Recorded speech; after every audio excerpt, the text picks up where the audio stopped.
For years, the Middle East was watching a historic possibility take shape. That's right, Saudi Arabia and Israel, two countries with no any formal diplomatic ties, slowly moving closer than ever before. Well, behind closed palace doors, inside high security negotiation room and across secret diplomatic channels. A breakthrough once looked almost certain, but suddenly the momentum slowed down.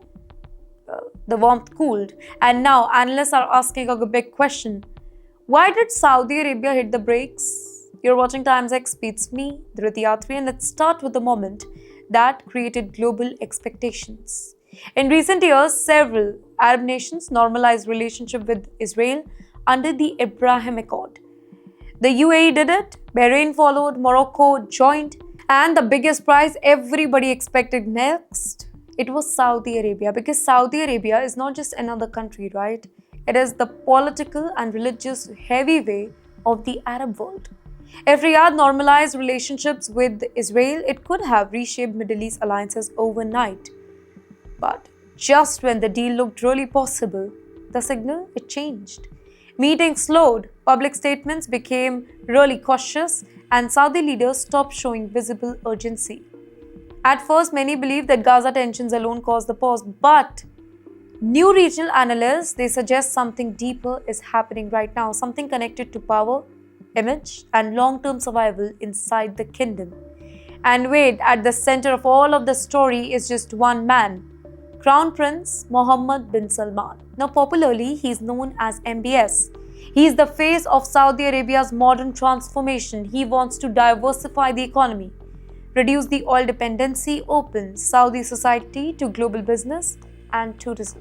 And you know what? His biggest symbol of that particular dream is a futuristic mega city called NEOM.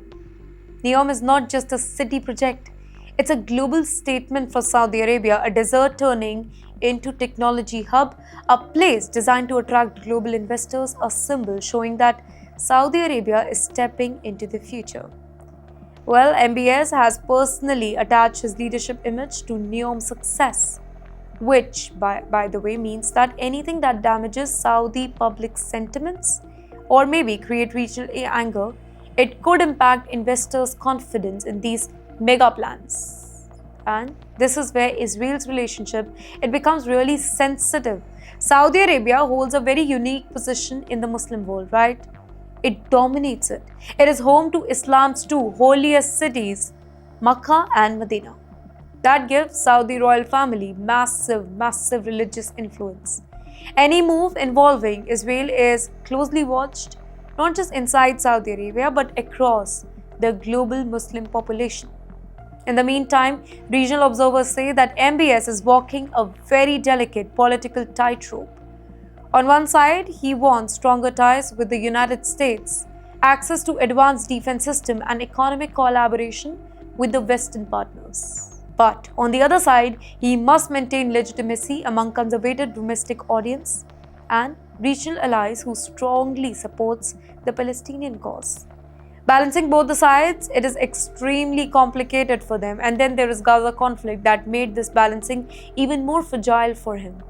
Images of civilian suffering, rising anger across Arab societies, and growing political pressure, they have made normalization politically risky. Well, for Saudi's leadership, public perception, it really matters, because rapid normalization under MBS, it has already challenged traditional structure inside the kingdom. So he basically cannot afford a perception that Saudi Arabia is abandoning the long-standing regional commitment. So the story is not just about the relationships between Saudi Arabia and Israel. It's about one man's image, how because of that, Saudi Arabia and Israel could not become, if not best friends, but regional allies.